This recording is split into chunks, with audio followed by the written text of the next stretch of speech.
أدى الأمانة ونصح الأمة وجاهد بالله حق جهاده حتى أتاه اليقين وترك أمته على محجة البيضاء وتعالى ነቢዩን ዓለይሂ ሰላቱ ወሰላም መከተል ወይንም መታዘዝ በእኛ ላይ ግዴታ ሲያደርገው ከእስልምና ማዕዘናቶች ዋነኛውና መሰረት ወይንም ዋናው ጋር አቀናጅቶ ያመጣው ወሁወ ሸሃደቱ አን ላ ኢላሃ ኢለላህ።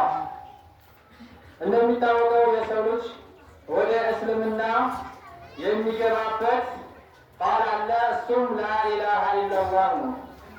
ላኢላሃ ኢለላህ የሰው ልጅ የተፈጠረበት ዓላማ ከዚህ ዱንያ ደግሞ ወሁወ አፍደሉ ማ የኽትሙ ልሙስሊሙ ሐያተ እችን ዱንያ በሰላም የሚላቀቅባትና የሚሸጋገርበት